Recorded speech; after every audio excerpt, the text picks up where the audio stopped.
Ladies and gentlemen, boys and girls, children of all ages, welcome to Sox on Tap. Tony, my first reaction is just fuck yes, let's go.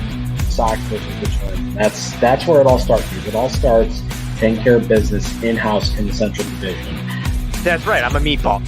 You got to bring that top button swag, baby. It is always great to beat the Cubs. And I'm a homer, so I always say they're gonna. Dallas Keuchel Lansing got some beards that you should be afraid of. What everybody said when he gets out there, it's me versus the other guy, and I'm going to beat him. So I just love that mentality. It's cool and fucking tough. Steve, would you say that Tony is mad online? I would definitely say that. The White Sox winner.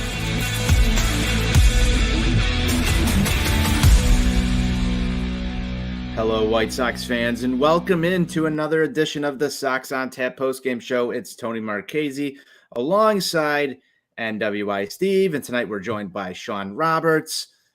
Got a little three-way action, but it's not the good kind. We're going to break down what has happened in this series against the Cleveland Guardians. Hint, hint, it hasn't been good. If you're tuned in here, the misery beers are flowing in full force. Let's get right down to it. Sean, how are you doing, my friend? It's been a while. It's been a while. There's been a lot of life changes over the last couple months for me. All good stuff. But yeah, so it's kind of taken up a lot of my time. It's but happy to finally be back. It's a shame that I get to be back. I mean, story of my life on the Sox on Tap podcast has been nothing but losses, really. So I haven't been able to celebrate a lot of wins. So just let's continue the misery, right? Hey, I felt it fitting that you were going to get back on here today, so we can kind of just talk about the corpse that is the White Sox. Steve, how are you doing tonight? Hey, yo, I'm not great. It's a slow death march. Everything sucks. Yeah, I'm about right there with you guys. Yeah.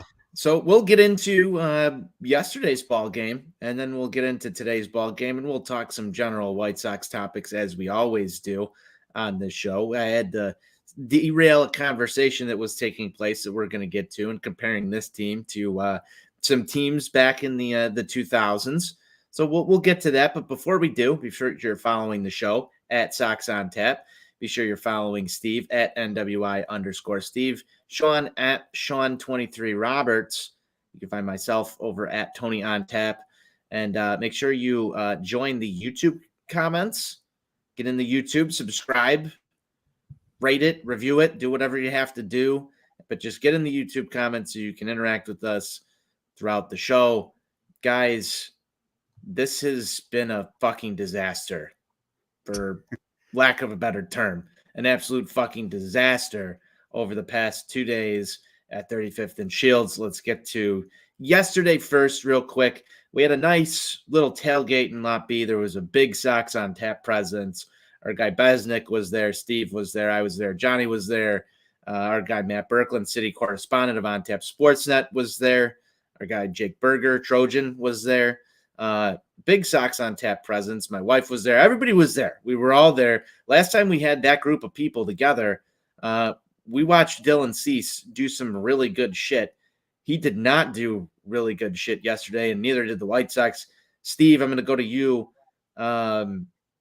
Just some thoughts on yesterday's ball game. Well, I'll start with Dylan Cease. Went out there. Command and control was not there, was behind 2-1, 3-1 consistently for the majority of the evening there. A lot of commentary on twatter.com about a particularly bad zone last night when he was out on the mound. I didn't even go back and watch the replay of the game to kind of get a better sense as far as if that was something that was accurate, but I was seeing it from a lot of different places out there. But the overarching thing is, look, against this Cleveland team that puts the bat on the ball more than any other team in the league, as was highlighted by the graphics during the game today here, talking about the lowest whiff rate of any team in the league and just where that corresponds with teams that have made the postseason in the last 7 or 8 years. You can't do that against this team because if you are forced to come into the strike zone when you are behind in the count, they're going to make you pay. Now, Dylan Cease, because of his stuff, was able to overcome that yesterday and really only give up the one run. But this was not a dominating type Dylan Cease performance that we have seen for a majority of the year. He really had to battle his way through 6 innings yesterday. He was able to do that, ultimately put the team in a position to win. But then we all know what the fuck happened after that. Yeah, Sean, let's hear some thoughts from you on yesterday's ball game. You got the television screen viewing experience. We were at the ballpark, so how was it? It's just the story of the 2022 Chicago White Sox. I mean, it's getting up for the letdown, right? It's the fake rallies. It's Dylan Cease, yes, Steve, he did not have his best stuff. But what you expect from an ace type pitcher, unlike some people on the staff that think that they're aces, is when their best stuff doesn't work, or it's not there, they still battle. They still keep your team. You keep the team with the chance to either tie or win, right? Like 6 innings, 1 run. I'll take that any day of the week, especially in a game like yesterday where it's all the way to your shoulder. It's all the weight on your shoulders. You're playing for your playoff lives, your regular season lives at that point. I'll take that all day. And you turn it over. You leave the game I think Lambert replaced him in the 7th, I believe, right? Yeah. So when you come out of the game, your team actually scraped together some runs. So you leave, and it was 3-1. Jimmy Lambert comes in, walks the first 2 people, and then like Steve said, we know what the fuck happened. So not the best thing from Dylan Cease, but I'll take that any day of the week. Anytime your starter can go at least 6 innings, gives up 1 run, all day. Well, it's time to get to the later innings of this ball games, guys. So the shit show? Yeah, this shit show. I liked what you guys said about Cease. I think it's been a great year for him. We were talking a little bit about X factors in our group chat before the show and during the game tonight. And Sean, you did mention earlier this season that Dylan Cease was your X factor. I think he's performed up to that level, but for all intents and purposes yesterday, and there was a magnifying glass on this game, I think, guys, because of the implications where Dylan Cease didn't come through as much as you would want him to. You wanted that dominance yesterday, and that's kind of where I felt, maybe not the best start for Dylan Cease, but for all intents and purposes, he kept his team in the ball game. Let's get to the late innings of this thing. Sox were able to kind of claw themselves back in this, force extra innings.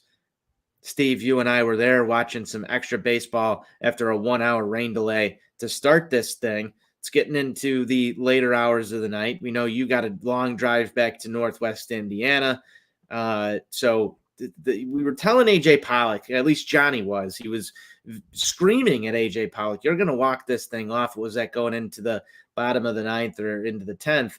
I forget which one it was, but AJ Pollock did not listen. He did hit a home run to end, his final at bat of the night, but couldn't have come at a worse time in extra innings because Johnny asked him to do it earlier. It just took a little while. So I'm not sure if, just like 69 Mega, it takes a little bit of time to kick in here again, Steve, or what the deal was. But those were some ugly extra innings, and I know we all left the ballpark pretty deflated. Steve, I'll go to you first here. Take me through your thought process through those final innings of what felt like White Sox contention. Well, first I want to kind of go back to that 7th inning when Cleveland tied the game after the Sox had a 3-1 lead. Jimmy Lambert, a guy that all of us on the show have spoken very highly of this year, a guy that has really stepped up in his new role coming out of the bullpen this year and performed admirably. Yesterday was not the case. As Sean alluded to, going out there, walking the first 2 guys of the inning, immediately putting this team in a tough spot. And then Aaron Bummer following suit there and the team just not being able to hold a lead, as we have seen far too often this year. They get that lead and then they just immediately give it right back through just poor execution, whether it's pitching or defensively. So we saw that on full display. Do you guys think that that's been a mentality issue or just a fundamental issue throughout the year? I'm curious. Tony, it's everything. It's everything. It's it's an organizational issue. It's a mentality issue. It's everything. And the difference between bad teams and good teams, and like Steve said there, when good teams, when you get a 3-1 lead like that, your team scraps together 3 runs to take the lead. You go out there and you have a shutdown inning. Right? You don't walk the first 2 people of the inning. And I mean, not just walk people, but not even close. I think you threw 1 strike out of that, if I'm wrong. But I know where you're going. You got to come out there and you shut it down. 1, 2, 3. That's what good teams do. The White Sox aren't a good team, and you saw what happened yesterday. And it's been the story of this damn season, and it's why we're pissed off. We're sad. We're mad. We have all the emotions that we have because this team has had ample opportunity all season long to dominate this division, and they've refused to do it. And now we're sitting here 6 games out of first place, technically 7 because of the tiebreaker situation. It's just yesterday was everything of what this season fucking is. Sean, for sake of time here, perfect, good answer. Steve, mentality issue or fundamental issue? And then we can go back on your point here. I think I felt like it was time to discuss this. It's a combination of the two things. I think to Sean's point, that definitely is a mentality issue to this. When they took that 3-1 lead in the 7th inning there, in the 6th inning, and Eloy comes up with a runner on second base and 2 outs, and you have a chance to put another run on the board and make it a 3-run game. You got a chance to step on a team's throat. That's what the fucking Los Angeles Dodgers do. That's what the Houston Astros do. That's what teams that are viable World Series contenders do. When they have a chance to fucking bury somebody, they do it. This White Sox team. We're seeing it right now with the Guardians. Right. Exactly. So there's that aspect of it. So from an execution standpoint, major issue right there. And then, from the mentality side of it, I mean, we can talk about this, that it just has seemed really laid back and a much more dormant group this year versus what we saw for a good portion of last season. That's really just problematic. And, it's something that it is. It's a level of complacency. And that's something that I talked about at the start of the season here. And I remember when we did our season preview show and everybody scoffed at me when I said this team was going to take a step back and only win 88 games because I said something didn't feel right with this group. I couldn't put my finger on it. And everybody told me I was crazy. Maybe I wasn't for once. Well, I mean, we'll give you the nice award that you. I don't fucking want it though. That's the thing about it. Nice award. It says I was negative in the start on this season. Oh, okay. We're not going down that. Hey, we're not fucking going down that path again here, Anthony. All right, we're not going. Spoke it into existence, man. It's so painful, and that's why you're muted on Twitter.com. The tone was set when Liam Hendricks gave up a walk-off home run on opening day. Oh, brutal. Absolutely brutal. I'd like to also say, Steve, you're not the only one in the Sox on Tap proverbial doghouse for being so negative all year. I mean, you almost unseated negative Nani. But where was our guy Buzz all year? The White Sox needed his positive energy. We need to open up a Sox on Tap investigates. Where was that guy all year? If you're out there on Twitter.com, ask where Buzz was. I think he was the missing piece. In the group chat, I've tried to I try to be like balanced, but I think too much of my negativity, like it's my venting in a sense, because I get so pissed off at this team and this organization. And then I feed off of Steve, like, because I agree with everything that Steve says. So then I feel bad because I know Tony's like, listen, we need all the positive vibes. And I don't have any. They suck the positive vibes out of me. Could you imagine what it'll be like probably tomorrow morning when I just unleash all of my negativity into the group chat? It'll be fantastic. Listen, you guys will feel so validated. Listen, I'm having myself. This is a hard time for me right now. I'm having myself a very challenging day. I got here so today. up for the letdown. It's just, you have that performance last night. You have this follow through performance here today. Earlier today, I was told I resembled an Italian. I mean, things are just off the fucking rails here. Now that's just anti-Italian discrimination right there, Steve. Just off the fucking rails. What am I going to do with this guy? man. This is fantastic. Where were we, Steve? We went off the rails and talked about whether or not this team has a mentality problem or a fundamental problem. I personally think they have both. It's both. But It's everything. this is the elephant in the room. How the fuck do you fix it? Okay, well, and here's another thing I want to get to. We want to talk about people joining the YouTube portion of the program here so they can get in the comment section. Let's talk about this comment right here from Buckethead 33. This is the most unlikable team I have ever followed. What have I been saying for months now? And I agree with Buckethead 1,000,000 fucking % on this. This fucking team has made me absolutely sick for months. I cannot agree more 100%. that there is not a White Sox team in my lifetime that I have disliked more than this one. Steve, is it? And I'm with you. I'm with you, and I agree with the comment from Buckethead 33 there. Why is that? Is it the way that they play the game? Is it the mentality that they have? Is it the leadership that they have or lack thereof? What is it? Because I'm with you. There's something about this team that I just despise so much. You know what? It started in the winter before the lockout happened, when we were told specifically the areas that this team needed to address after they lost to Houston in the ALDS last year. We were told they needed to address second base. We were told they needed to address right field. We were told we were swore that it was going to be fixed. Right. We were told that they needed to be able to address and add a left-handed bat that could provide balance against right-handed pitching, something they struggled against last year.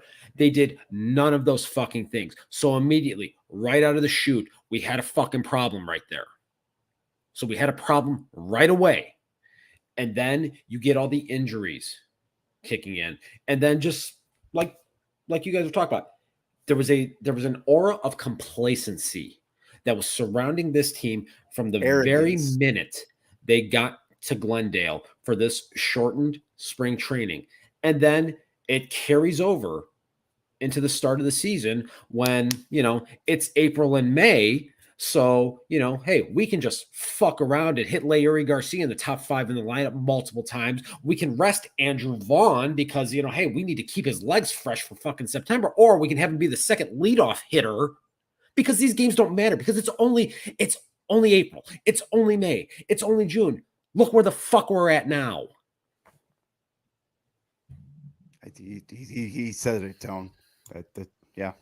I mean, I'll go and say that everything that Steve said is perfectly valid. I mean, as I was saying before, I mean, I got the most up for this letdown because I personally want to believe in it. I want my baseball team to be good, and trying to go through the season the way that Steve describes it literally probably would have broke my spirit already.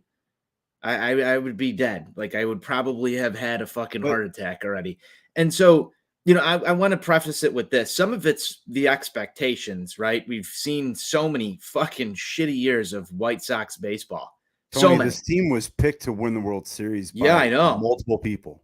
I know. And that's sort of the same sense metaphorically. You can look at this entire club the same way you can look at Yoan Moncada's career right now. This was a guy that was talked about as a fucking phenom. And then, like, everybody's debating half the time. You have to, just the same way you have to preface. Oh, Tone. The same way you have to preface, I like Yoan Moncada, but this shit fucking stinks. Every single Yoan Moncada thing that comes out there, it's like, I like Yoan Moncada. I'm a big fan of him, but something fucking just stinks. It smells rotten. It's like, I'm a White Sox fan, but this doesn't work. And so you just sit there in the same fucking chair every night, and you drink your beer, you watch this team, and you get mad.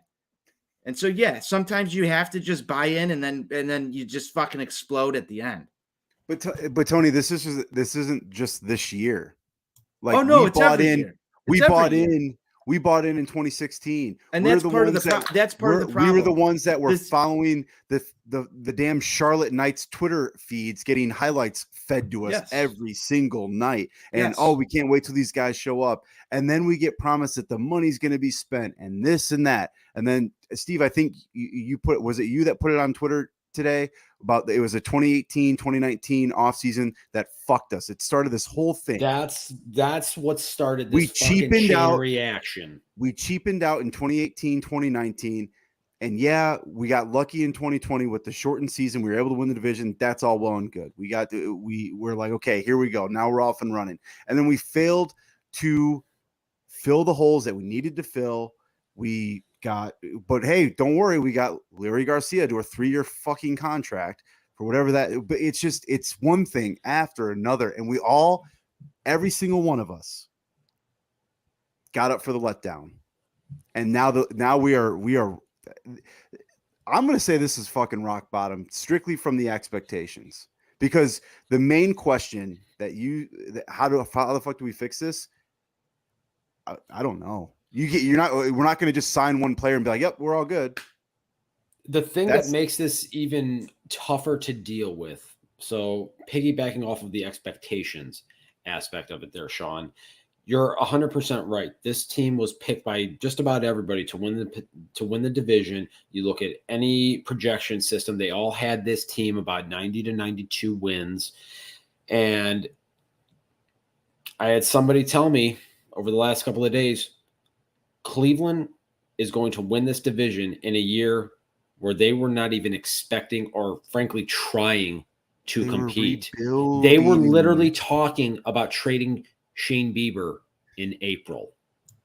Weren't they talking about trading Jose Ramirez too? No, they signed him to that extension. Like last year, though. Like, I mean, last year, sure, but I mean, going into the start of the season and into April, there was literally I can't remember if it was Passan or what national guy wrote an article basically saying that it looks as if the Shane Bieber's time in Cleveland is going to be coming to an end before the trade deadline. This was a team at the trade deadline that didn't do anything strictly because I don't even think that they bought in yet that they were contenders.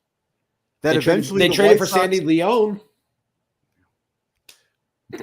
That's wonderful, right? But you know what I mean. Like and we don't do anything, and that's a whole different conversation.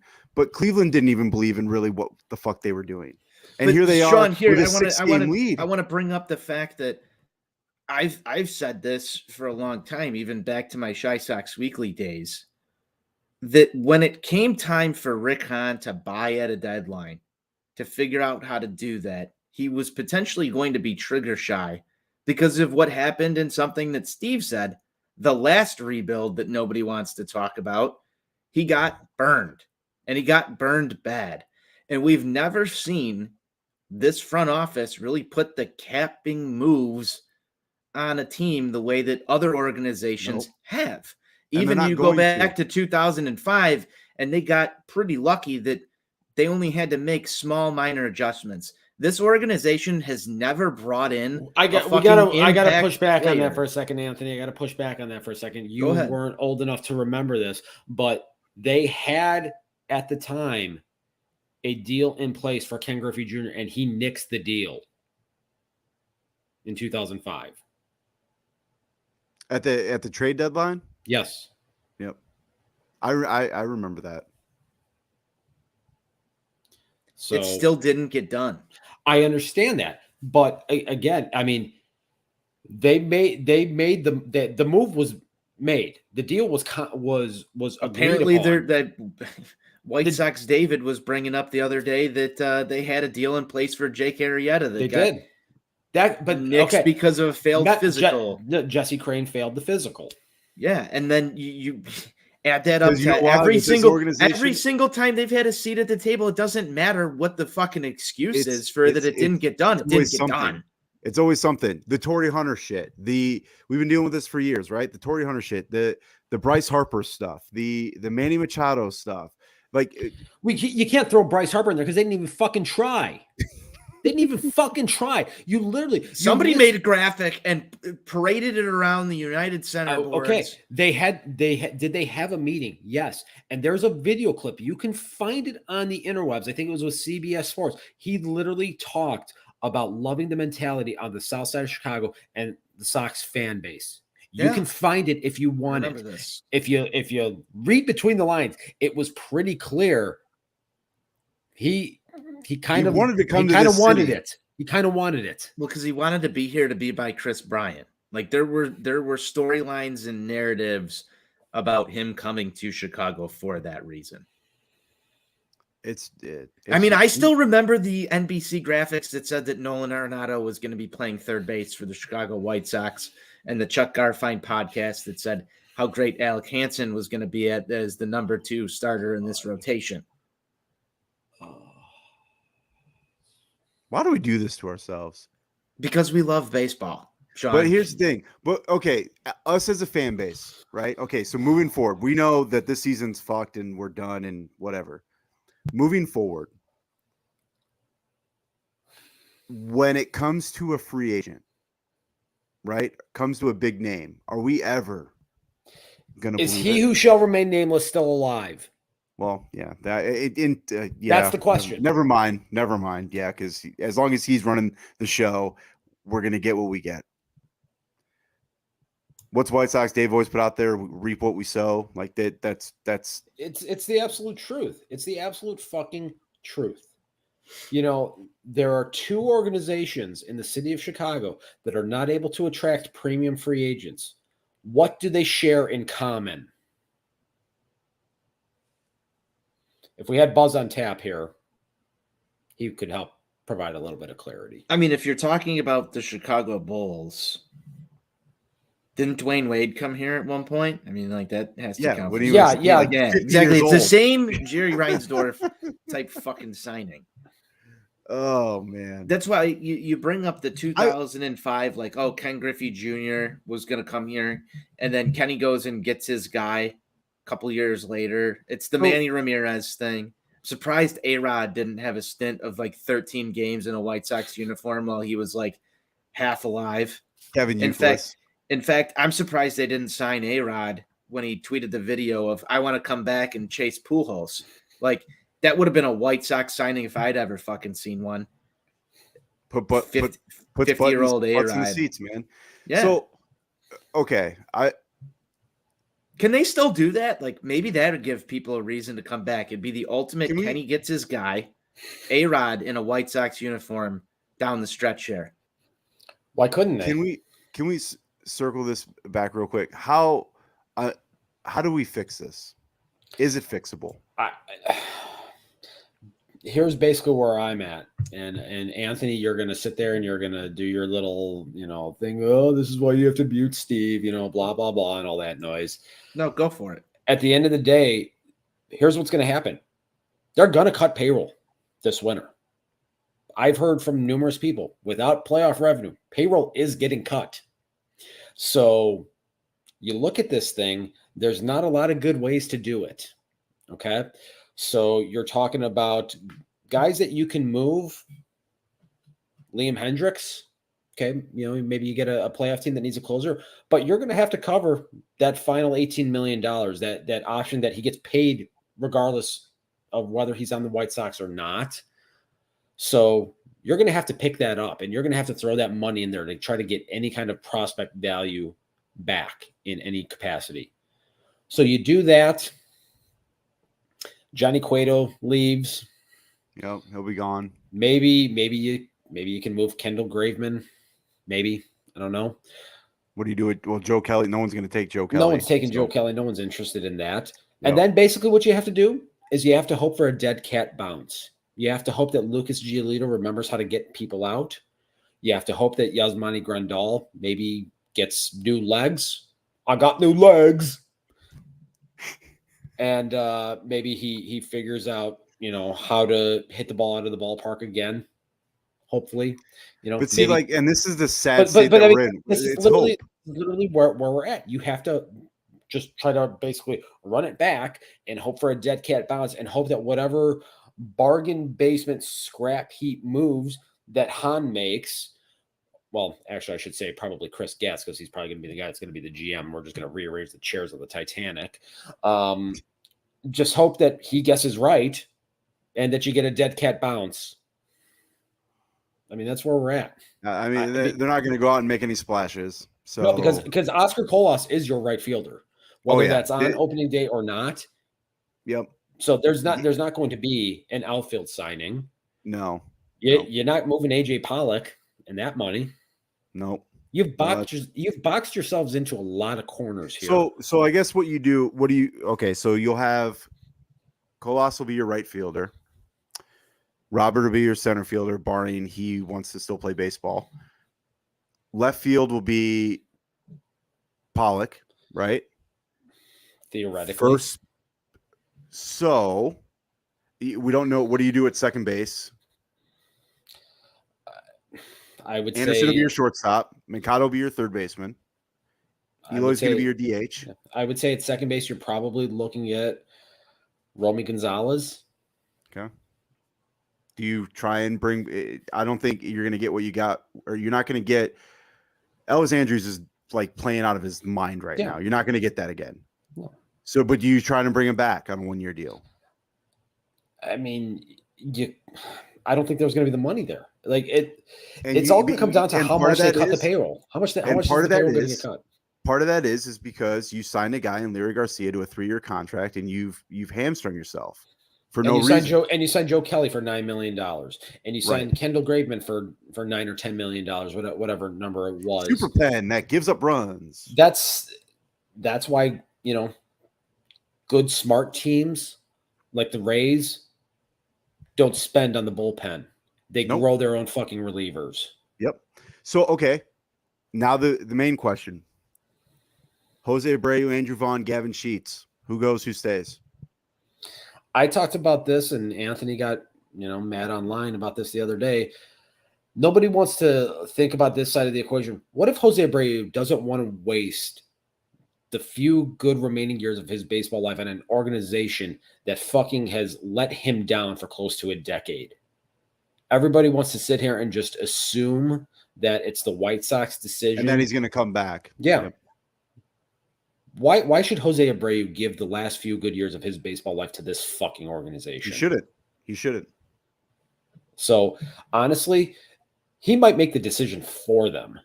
And he deserves to make that decision because he fucking deserves it, because this organization has fucking failed him. It's pathetic. Two rebuilds with him, right? He was supposed to be the corner piece of the original rebuild, and he lived up to his end of the bargain. Everybody else around this shit show failed him. So, okay, let's say Jose walks. You have Gavin and Andrew as your rotating first baseman, right? You're stuck with Larry Garcia. Grandal will be your catcher if his knees hold up. That's an if. It's just yeah. I mean, we're running it back, and we know what the result's going to be.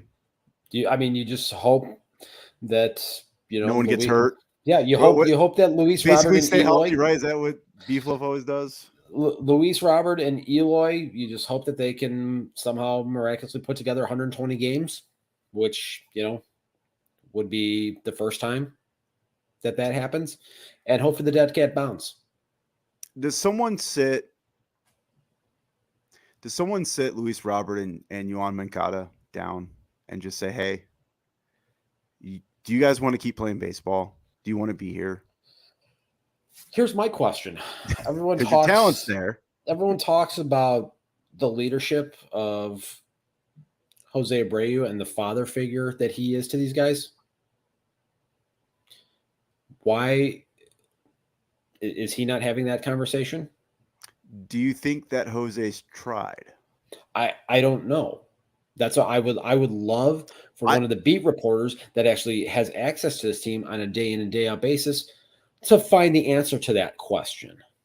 I would like to think, and Tony, I would like to think that Jose's tried that, right? Like, I would like to think that at some point over the last few years that he sat there, and probably mainly this year. And maybe that's why when they show every single game at the end of the game after the White Sox lose and Jose Abreu sitting there going like, fuck this shit, man.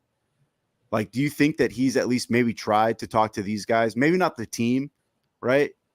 But guys like Moncada and Robert, and he just knows there's no getting to them.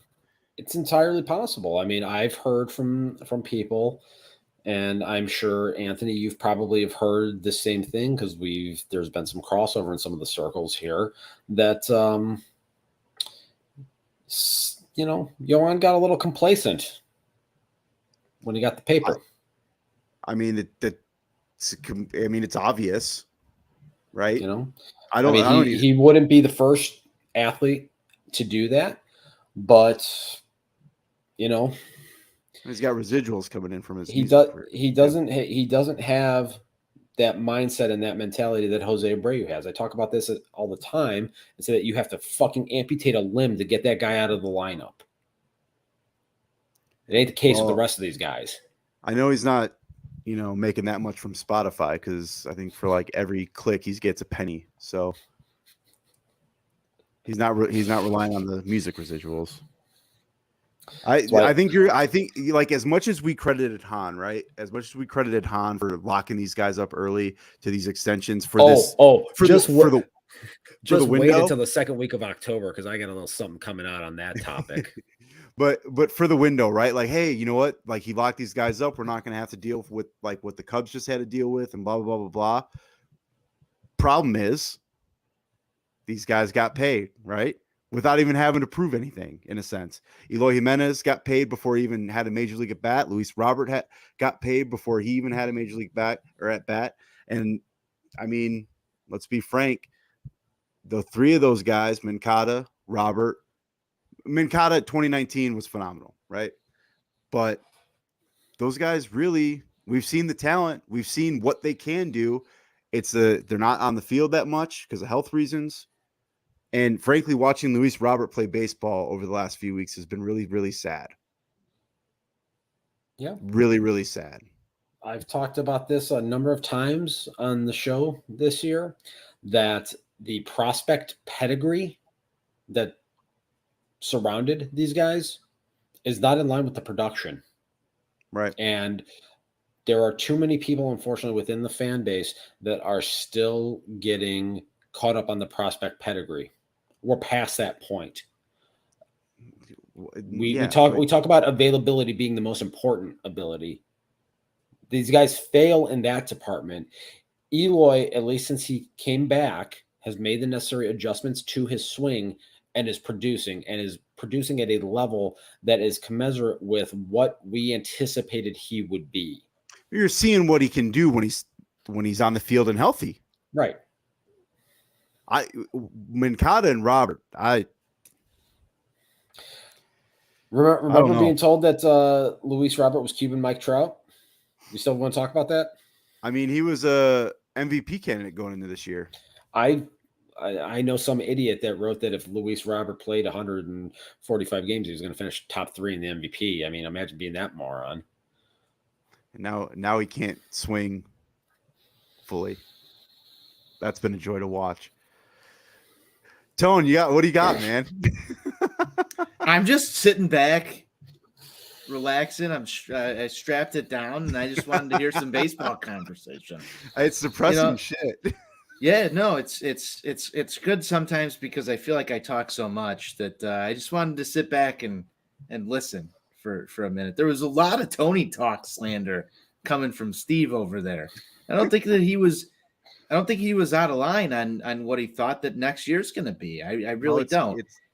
And Steve, that's not the reason. That's not the reason that you wind up muted on my timeline by any means. Is because you think that those are the things that are going to take place over the offseason. I just don't need to hear it because I'm getting it from a million different people, and you're just so vocal about it. So, it just winds up being this really tough spot. Sean, you asked, you're like, why do we do this to ourselves? And, I really fucking love baseball. I think it's the best thing in the world. I love being a White Sox fan, even though we go through these hard times. There's no other reason why I'm on this show. And I think that you guys are part of this show is because we fucking love White Sox baseball. I hope our guy Sal is still listening because he will understand the reference. And Sal, if you're listening, get in the comments section here. Let me know you're still here. You want to talk about hard times? When Dusty Rhodes gave the Hard Times promo, he was talking about White Sox fans. Nah, I have no idea what the Dusty Rhodes promo is, I'll be honest. But, hey, guys, it's fun to talk about this. It's fun to get to do this. It's fun to, just go through this with other people. It's a good time. I said this earlier this year. I think, one of the reasons why I don't like the pitch clock is it's going to take away time that I get to enjoy the sport that I love the most and the team that I love the most. It's going to take time away from me. It's going to take time away from grabbing an extra beer in between innings at the ballpark. It's taking away from the thing that I enjoy personally the most as a leisure activity is watching baseball, playing baseball. Both you guys played baseball growing up. You love this sport, I think, just as much as I do. And, Steve, I think you're dead on with your assumptions of what's going to take place this offseason. There's a lot of moving pieces. Does Jose Abreu come back? We discussed this at length the other night. And what happens there, and what's the smart move versus what's the popular move within the fan base. These are all absolutely intriguing topics, and we're just along for the ride, and we're going to talk about it. But hey, so we've talked about. I don't know where to go from here, guys. We've talked about the roster standpoint, right? Talked about the roster standpoint. What do we do with the manager standpoint? I mean, there's obviously an elephant in the room here. Like, let's get absolutely real with it. There's no way in hell that you could. I don't think there's any way in hell that Tony La Russa comes back and manages this team next year. There is. Well, you can have your opinions about it any way you want to. I think he was set up to fail from the minute that he was signed on as the manager. He was an unpopular hire. Absolutely, I don't know if he was hire. set up to fail. He was given. He was given a playoff roster. Okay, so he was given a playoff roster, but in terms of fan support, media. Since when does Tony La Russa care about what fans fucking think? He doesn't. Well, I would argue against you, Steve. I would argue against you because I've got a White Sox book that I have that sits on my nightstand, and it's got various quotes of members of the White Sox organization in it, and it's rife with comments from managers in White Sox past, and this thing was published before La Russa was even rehired as the White Sox manager. And in there, as a quote, it literally says, "At the end of the day, all I would like is to get a fair shot from the fans. That's what I care about, is to get a fair shake from the fans, and I'll do my best, and I hope they believe in me." And I would say from day fucking one here, no one's wanted him around, because Jerry Reinsdorf is the one that brought him back in. You want to say that Rick Hahn was stifled in this? Fair. 100% agree with it. But was Tony La Russa ever the fan favorite of anybody since the day that he held that White Sox manager position? Very few and far between. The narrative was always, I don't want La Russa around my ball club, for whatever reason it was. It went from the stretches of he's not going to be able to manage Tim Anderson. He's going to take the fun out of the ball club. He's going to do all these things. And last year, you saw a hell of a fucking fun ball club. I don't know what happened this year. I know people want to, there's rumors around certain players and what happened in Cleveland and all these other different things. I have no fucking idea what happened.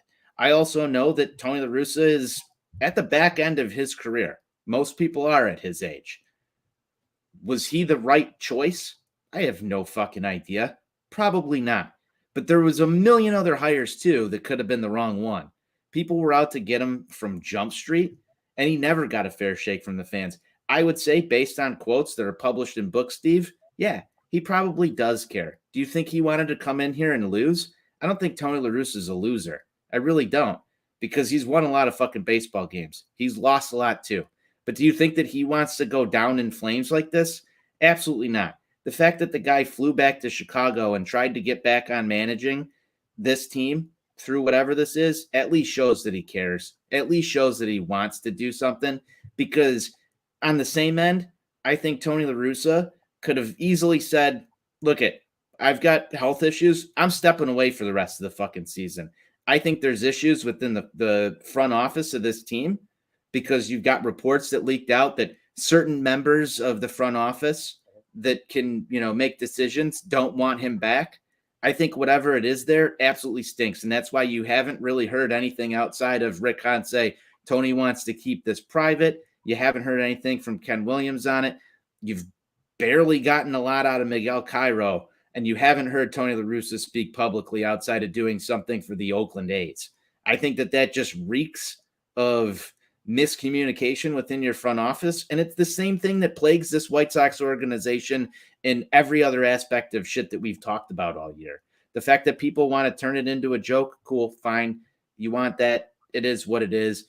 He probably wasn't the right hire to begin with. But at the end of the day, I think he's turned into a proverbial punching bag for a lot of people online. That's just my thought. He's become the easy fall guy. Yeah. Right. Like he's become but sometimes to his own doing, not sometimes, most of the time. Oh, he doesn't help himself. Not at all. He doesn't help himself. At some point, this fan base, some of them, need to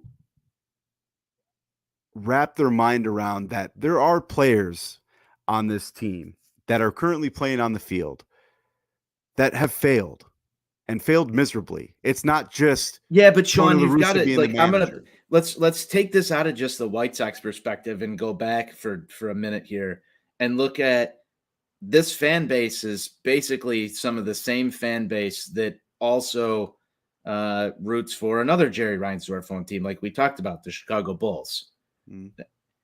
They're also the same fan base that has rallied around the Chicago Bears for years. A lot of them. Not all of us. And Steve, you can laugh at this, but what do fans in Chicago just love to absolutely do? It's just pile it on a front office.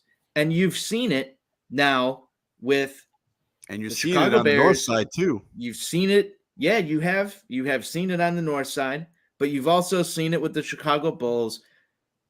Is it getting close to that time where Jerry hears the message on the south side? You guys talk about wanting to fix it. There's a lot of optimism in the Bears organization, in the Cubs organization right now, in the Bulls organization. I feel like, and I might be wrong here, but I feel like the Chicago White Sox front office is the longest tenured front office in Chicago sports right now. It's because no one gets fired. No one gets fired. Like Ken Williams literally got a promotion, right? Like Rick Hahn's not. And do we not expect like Tony La Russa to be like Ken Williams' GM assistant? You know, Tony La Russa will be vice president, and he'll never have to be in the stadium ever again. But he will be on payroll from the organization. Jerry will write him checks every 2 weeks, and that's he can be in Arizona as a special scout. Some of that's fine to me, and that's fine. Like he's not a bad baseball mind to have in your organization at a limited capacity. I don't think that that's wrong. I also don't think, and Steve will probably crucify me for this one, I don't think that having Jim Thome as somebody within your baseball organization is a bad move. No, not as the manager. So I'm not saying that he's the manager. I'm saying he's within your organization doing something. Okay, let me baseball capacity, brand ambassador, whatever it is. Okay, let me respond to that right there. Okay, so as you watch MLB Network, Tomey's a guy that is a consistent contributor on there, and they obviously will do a lot of breakdowns. Actually, if you listen to him talk about hitting, he, I think, can clearly articulate a message from a hitting standpoint. Now, obviously, different individuals need messaging done in different ways. Can he convey that message differently to different types of hitters across different backgrounds and different upbringings? I've heard from some people that he does a good job of that. So to your point, Anthony, I will not dispute that. But the idea and the notion of putting him in the dugout, because I've heard that thing get floated around here in recent days, of him taking over, becoming the manager of this team next year, that ain't the fucking answer. Well, I'll ask you guys this. No. And I agree with you, Steve. I don't think that's the answer. But is Miguel Cairo? I don't know. Yeah. I don't know. Yeah, I don't know. We've seen some troubling and some bad things here in the last 7 to 10 days. No question about that. Some decisions have not been particularly good. What I want to see is, I would love if I actually had a real serious organization that was going to do a serious search. Miguel Cairo could be part of that search. Go out there, talk to You more mean interview voices. somebody? Interview people, get perspectives from So, outside, here's the outside problem. of your little bubble Yes, of White here's Sox. the problem, Steve. You're not going to get out of that bubble I understand that. unless Ken Williams and Rick Hahn are gone. So okay, is Rick Hahn getting fired? I don't think so. Rick I don't believe Rick in it. Hahn's getting pushed upstairs. I don't Yeah, think so- so. I think he becomes the president of baseball operations. There's some new made up term, and like Steve said, if I had to guess, this is just all my inkling. Chris Gott's new GM. You try and put lipstick on the pig again and see if it works. That's not the answer. That's the complacency that we That's what will we do buy as an into. organization. That's what we do. And Exactly. and like the But managerial the stuff. thing that I'm trying to put down here, Sean, is that you've seen change at every other organization within Chicago. You've seen some sort of radical move. Is the time up for Rick Hahn and Ken Williams? It absolutely should be. It should be, but it We won't all be. know that. It should be, but it won't be. It won't be. Why? Because I've seen won't do it. billboards. Loyalty. The loyalty wasn't there for Garpex. That only changed when the sellout streak stopped. If the So are you streak- arguing that there's really no sellout streak with the White Sox, so it doesn't matter? Yes, that's exactly what. And actually, it benefits Jerry Reinsdorf when carrots less people dangled. show up. The carrots dangled, If you right? look at the structure of that lease agreement, it favors the White Sox for them to not have as many people in the ballpark. Or I shouldn't say it favors Jerry Reinsdorf's pocketbook. So Rick Hahn won't be fired. The managerial search, because it We won't are be Tony so Russo. far Are down we the all in rabbit agreement? Are we all in All agreement right. that it's not going to be TLR? I find it very hard to believe that it will be. Next year as manager, I find it very hard that TLR will be So- the manager either. So I'm with Steve. At some point, you have to be a legitimate organization. Go through an interview process. I don't care if it's two people.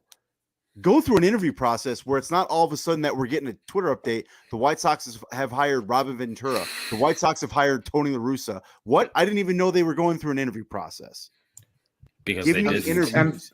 Are Right, you sure? because they Because I still remember that they interviewed candidates. I remember that differently. Well, they interviewed different candidates because obviously, as we all remember, when the when the Twitter release came out that La Russa was hired, it had AJ Hinch's signature on the picture. Well, that's fair. I would say that they still went through an interview process, and I just think that that's totally unfair to in that case, throw yes. it in that light because The- Jerry Reinsdorf ended up making the decision for his business in his own way, which is fine, in my opinion. It's fine for him as the owner to have a say in the hiring process. But I think the problem really there is that's kind of on Rick Hahn and Ken Williams. If we're gonna go Sox on Tap after dark, why not leave? Because they like it too. And Let me ask you this question, then, Anthony. Why leave Sure. a job where you have a guaranteed 7-figure income You don't. Made No, man. with No, no that's with, why I said- with no threat of losing said income unless you tell your superior to fuck off. That's literally the only way. That's how Vinny Del Negro got in trouble because he got into it with Pax. That's how Thibs. Exactly. That's why I'm got the answer. saying that if you don't violate the chain of command, you have a job for life with You're Jerry a made Reinsdorf. man. You're a made exactly. man. So that's why I said you're comfy. You're comfy there. It's the entire organization's mentality to bring it all full circle from the entire pod. Well, that's It- where it's- you start to lack accountability throughout an organization. It's complacency. It's complacency from the owner. It's complacency from the general manager. It's complacency from the manager. It's complacency from the roster, right? Like it's all full circle. You know, I The could White see Sox being are a complacent. complacency organization. I could see being complacent if maybe you were the Atlanta Braves or the New York Yankees, you know, a team that has made the playoffs consistently. In the amount of time that Jerry Reinsdorf has owned the White Sox, the Tampa Bay Rays have more playoff appearances. Yep.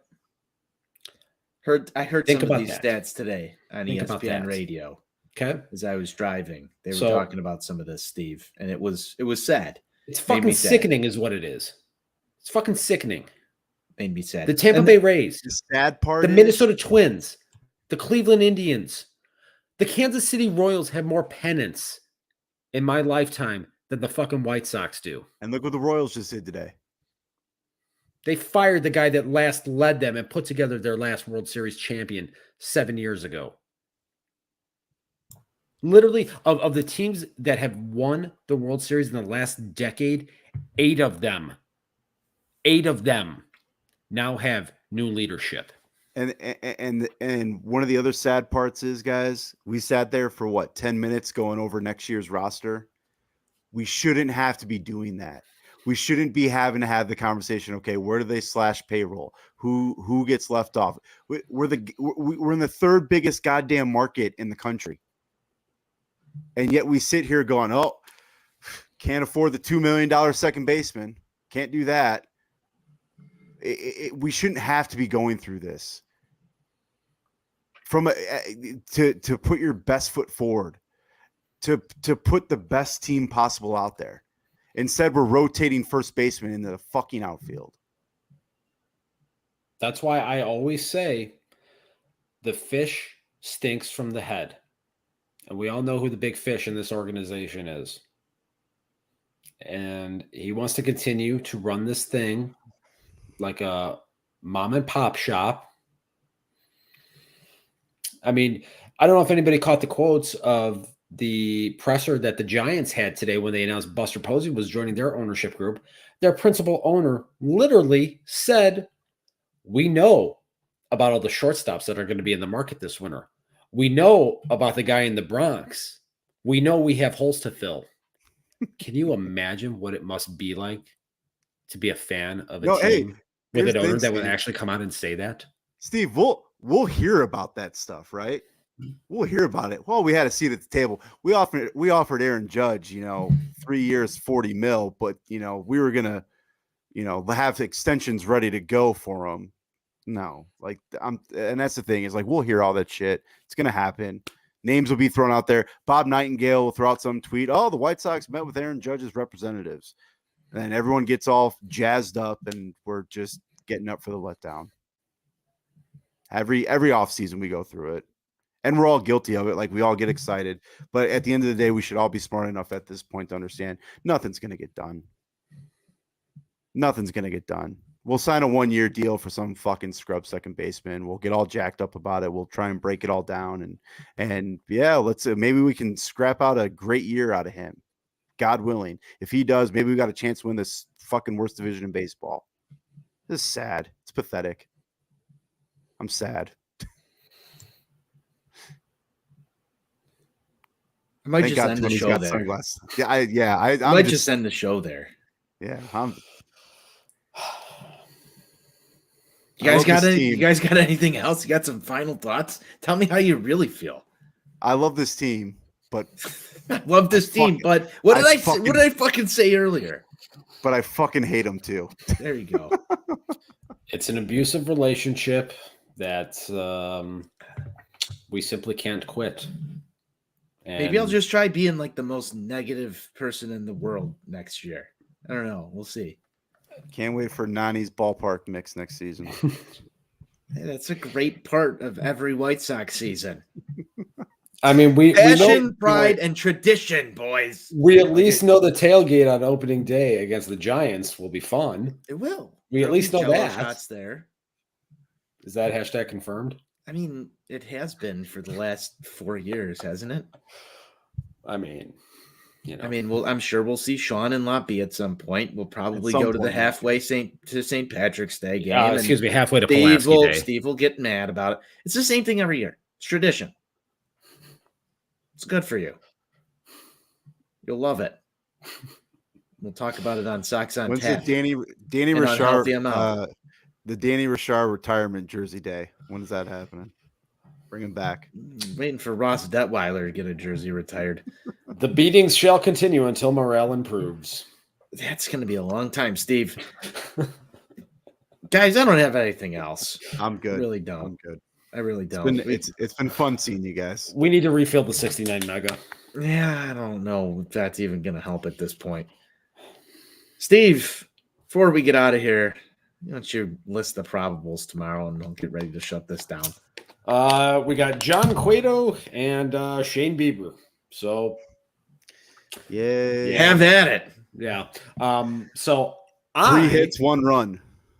I'm going to have myself a grand old time because I'm going to be in the guaranteed rate club. So I'm going to make the best of the situation. I'm going to have a lot of sliced hand carved meats and a couple 2-tree pops at the expense of Jerry Reinsdorf. I'm going to get I'll tell you this much. I'm going to get my fucking money's worth.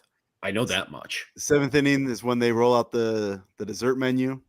I believe the one time that I was in the guaranteed rate club. You know, this will be my first experience in the guaranteed rate club. So it's phenomenal. I've heard good things. Yeah. So I'm looking forward to it. I'm taking friend of the show, Dr. Narav Shah. There you go. September 2017, I was there. It was I enjoyed myself. You're gonna have fun. That I will. Well, boys, that was a feisty edition. It was therapy. I needed it. Yeah, well, that's why we're here, Sean. That's why we're here. For all your White Sox therapy needs. Hard times. Very hard times. What's the Scott Hall quote there, Steve? Bad times don't last, but bad guys do. Yeah. Yeah. Well, guys, on a somber note, pretty sure it's over. This fucking sucks. Sucks. This has been Sox on Tap. I'm sure we'll be back with some post-game shows. We'll talk about stuff. Try and get you through the last few weeks of this 2022 White Sox season with more of the cast and characters that make up this show. Guys, might die, but please carry the legacy on. That's all we have here today. As we like to say, White Sox forever. Something like that. White Sox for life.